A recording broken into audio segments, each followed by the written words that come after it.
rain in Spain falls mainly in the plain. It's the final test before the big production. Humans of INSEAD. Sample Take 1. Hi, I'm Charlie Fisher, INSEAD class of 20J. So Charlie, how did you end up at INSEAD? I first learned about INSEAD probably 3 or 4 years ago. And this is when I was living in Toronto, Canada. So I'm from the US, but lived in Toronto starting at the beginning of 2016. And for the first time, I realized that, living outside of where I grew up, that there's much more to the world than maybe the place I grew up or the people that I knew. And so when I learned about this school in France and Singapore, where you'd be with students from all over the world, it was really compelling. It actually was the school that made me interested in pursuing an MBA. So the whole reason I came here was to meet people from all over the world and really expand the way I think, because I think that's so important. And living in Toronto was a way that changed, I'd say, how I wanted to view the world. At what point did you move from the US to Canada, and what was that transition like? So I moved in May 2016. I was 25. I had been working for Capital One, my employer, for just over 2 years when the opportunity came about to transfer to the Toronto office. And at that time, I thought about 3 things. First was, it was exactly the type of opportunity in terms of work that I was looking for. Second, it was an opportunity to move to another country, which I wasn't necessarily expecting or looking for, but I knew that doesn't come along every day. And the third thing was, I recognized that I didn't have anything tying me down. So the combination of all 3 meant that I couldn't let it pass up, and I decided to go for it. And if I think about, I always say I never thought I'd move to Canada. I never thought I'd move to France. And here I am. And I think about how many good things have come from taking the chance and moving somewhere and trying something new. It's actually quite remarkable. Oh, it's interesting that you mentioned taking a chance and trying out something new. Had you always been like that as a kid, or was it something you cultivated as you grew up? It's a really good question. I would say I don't know that I consider myself risk-taking. Maybe others would. The decision even to move to Toronto was, I would say, very measured. I talked to many Americans who in the company who had made a similar move before I made my own decision.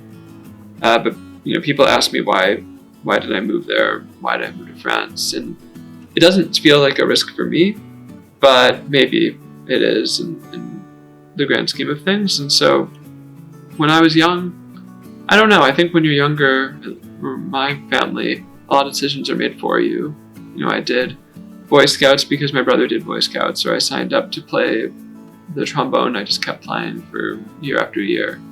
So I don't know that I was ever a big risk taker, but maybe just kind of knew what I wanted and was willing to go for those chances.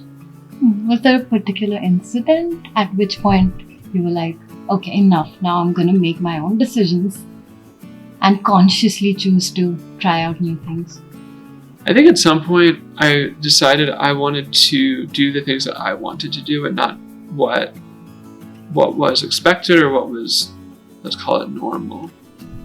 One example is maybe of the group things. I got really into exercising and weightlifting the first year after I graduated from undergrad. And I kind of got sucked into the whole thing, and I was going 6 days a week and personal trainer, and which a lot of people don't know.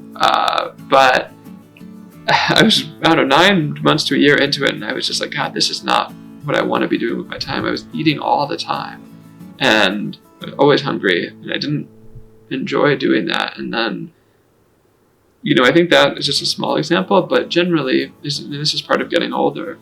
I've become more aware of what I want to do and doing those things, including who I want to spend time with, places I want to go. I don't think it was a change. For me, it wasn't a change in maybe circumstance or family pressure, but maybe more just an awareness of things that I want to do making me happy and not worrying or caring about whether that makes other people happy. That's super cool, because I think one of the things that I admire a lot about you, and which I think is quite unique to being at INSEAD, is that you're not one of the people who have the classical FOMO, right? I mean, you pick the interactions like you said, and what do you think about that? It is actually quite connected to the previous question you asked about risk and what is risk and risk taking. And you mentioned FOMO, and everyone has FOMO. I have FOMO. But I think it depends on what you do with that. And it's also about being happy for other people. There are lots of great experiences that you will have, or I have. And other people will have great experiences too. And just because they do doesn't take away from what I'm doing with my life and my choices. So I don't worry so much on what I'm not doing and what I might be missing out on. Try to pay a lot more attention to what I am doing and making sure that's what I want to do. So I think this question's interesting. It kind of connects the three, but maybe advice or thoughts for someone who constantly finds themselves wishing they were somewhere else or worried about not making the right choice. I'd say don't look at all the possibilities and worry about which one you're not going to be at. I would say think about what is the possibility you want and then go do it. Are you good filming? Yep. Get it up there. Get it a little bit more forward. There you go. Whoa! Ow, turn it off, turn it off. Way to go, Charlie. Daddy's filming. So hot. So hot. I did it all the time. Can you stop the tape? I'll tell you one thing, this kid does not give up. You don't give up.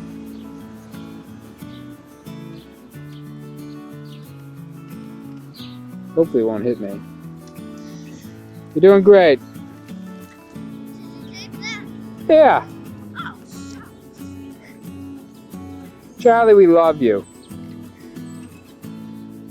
Like they're only gonna go. Are you sure you did tape me fine? I didn't. You don't even like it when I do. Dad, Yep. this mic's a little bit too small. We want to raise the seat for you? No, don't raise the door. Turn it off. Turn it off. Why? Because then we can so then we can raise the seat. Can I do it by myself? Yeah, you can take it in the back. I know, but I said can I do it by myself? Yeah. No, my right bounce. Yeah, you can. You're good. Could you tell us more about your childhood experiences? I was very lucky to benefit from two very loving parents, and as a middle child, they've had a lot of patience for me and my antics. One thing I took away is I had an obsession with fairness. So as the middle, I didn't get necessarily the responsibilities of the oldest or the attention of the youngest. So as an adult, I think a lot of my obsession with fairness and the rules come from my place in the pecking order. But all of my family lived in Chicago, my grandparents, aunts and uncles, cousins. And it's funny because my dad is actually the youngest, so when we'd go over to my paternal grandparents' house, me and my siblings would always be the youngest of the cousins. And my paternal grandparents lived in a split-level house where everything was antiques, and it was the type of house where there'd be plastic cover on the couch, no toys, and you had to be on your best behavior and wear nice clothes to go over there. Whereas with my mom's side of the family, my mom's the oldest, so we were the oldest cousins. When everyone got together, it was pandemonium with kids running, toys everywhere, very loud. And so when I was a little kid, we used to love going over to my mom's parents' house. But as I got older, it actually switched, which was interesting. Now I wanted to talk with the adults and meet my cousins no more, some of which are more than 10 years older than me. meet them in a different type of relationship. And nowadays, my relationship with that side of the family is actually quite stronger than my mother's side. So it's funny how things change and how, maybe it's because my grandparents have passed away, or I'm not sure, but people have come together, and I think that those relationships are really strengthened. And how were you as a child? Were you obedient or a rebel? Well, I was very good in school. I always got excellent grades. I think that I had a lot of energy. Some teachers liked that, some didn't. When I was a little kid, that was not the same at home. I think I took a lot of my rebellious nature or antics out on my mother. And so she would tell stories about how when I was very young, maybe 5 or 6, my teachers would talk about how wonderful I was and how much they enjoyed having me in the class. My mom couldn't believe it because I'd come home and behave terribly. But I grew out of that eventually. As I got older, I still did well in school. I think maybe too well, in the sense that I didn't find middle school or high school terribly challenging. I was able to get very good grades and I knew the exact minimal effort required to get those grades, which was a bit of a problem when I went to undergrad, and all of a sudden the expectations are quite a bit higher, and I'm surrounded by people who developed much better work habits than I did. So it took 2 to 3 years there before I really found my groove of how to study, how to kind of achieve the success and define the success that I wanted, that came so easily to me earlier on. And what was undergrad like? What did you study, and did you enjoy it or no? In undergrad, I came in thinking I would study math or chemistry.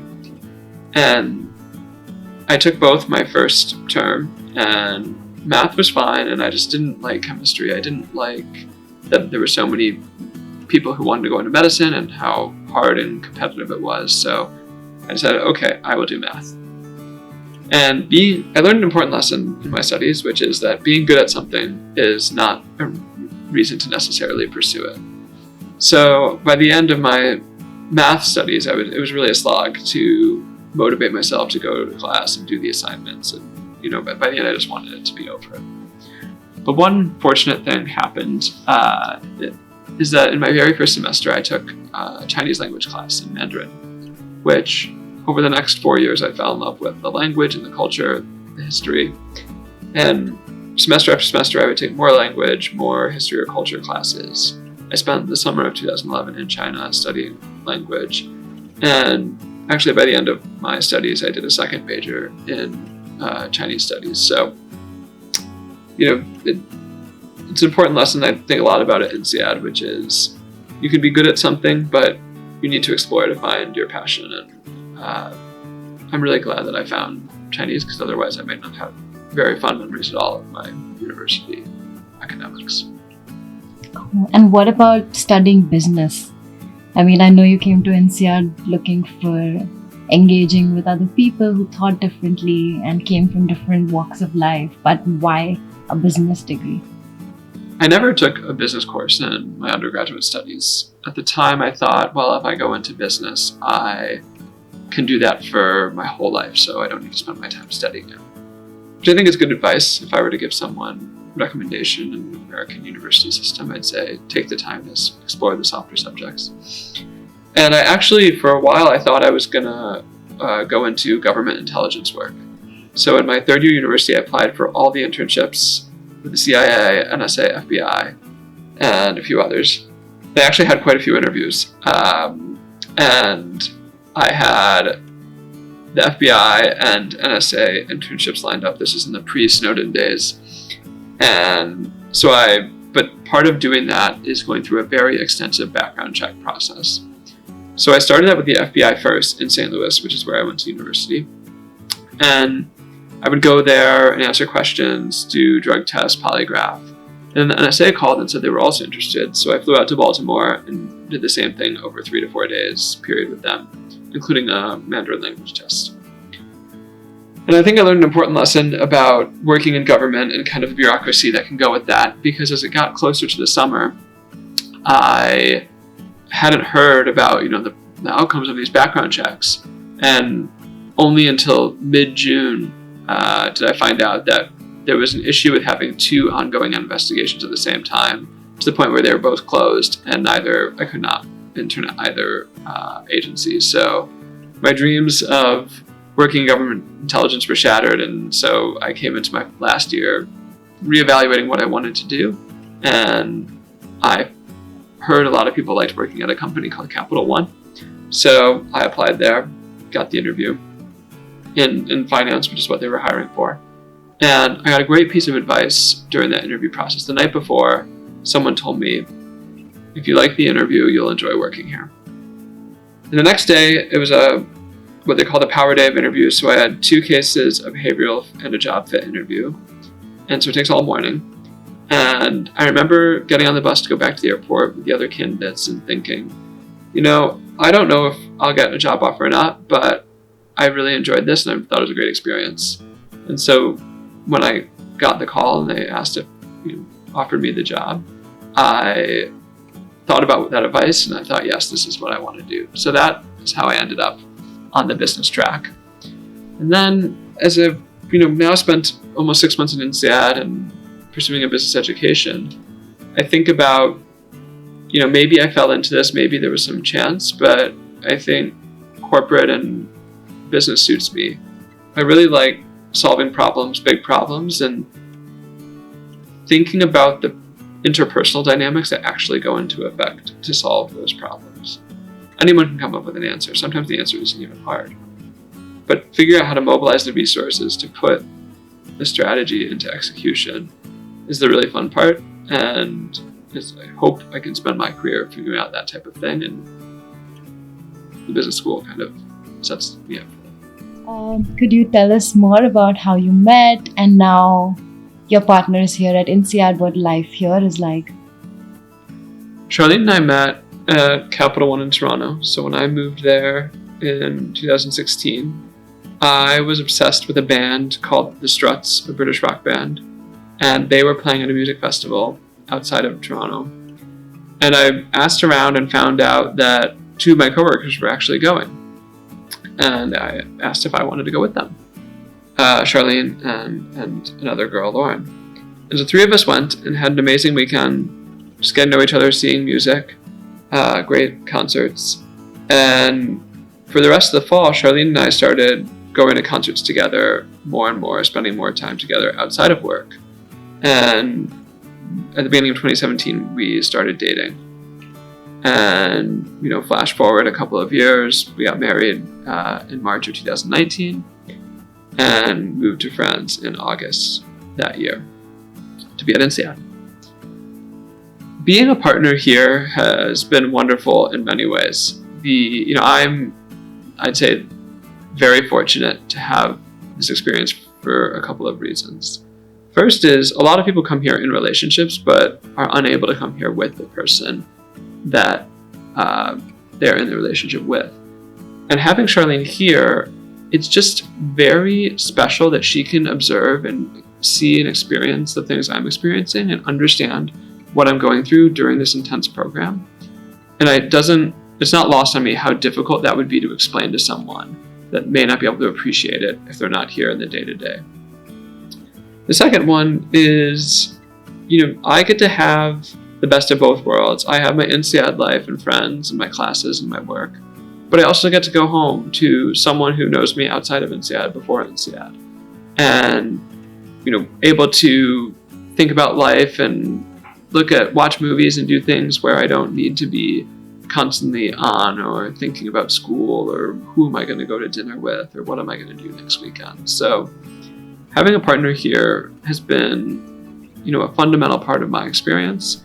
And there are times when I think, oh, maybe I would go to this event or go on this trip if I were here by myself. But those are fleeting moments, or maybe a weekend out of 10 weekends. And I think about all the little times that we get to spend together. Maybe not as many as I would like, but it still makes the experience, I think, that much more impactful. for me. What has been an experience at INSEAD that stood out in terms of what it was or what you took away from it? One moment in particular that stands out was actually returning from the break between P2 and P3. I'm a Fonty lifer and spending my entire year in France. And I just remember how excited and happy I was for everyone to come back and to see people who I really got to know over the past 4 months. And these are people who, I didn't know 5 months ago, and frankly, I may never see after 7 months. But it just speaks to the power of this year and this program, and how much it can change you, and that you have people who you connect so strongly with in such a short amount of time. And I think about often, I was in French class the other day, and I was the only white American male there, the only white male there. And that's just not an experience I normally have growing up where I'm from. And, that's just a French class, but how would it be different in the US? It's something I think about, and I appreciate having the opportunities here. So it's not a specific moment, but I just remember how coming back, and now we're at the end of P3, when everyone from Singapore will come back in P4, how that makes me really happy, and I'm just looking forward to making the most out of the next 2 periods. What's your biggest fear in life?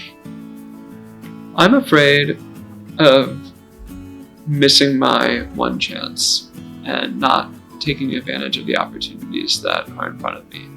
I think a lot about potential and how if you have potential to do something or to achieve something and you have that privilege and that opportunity, I kind of feel an obligation to pursue it.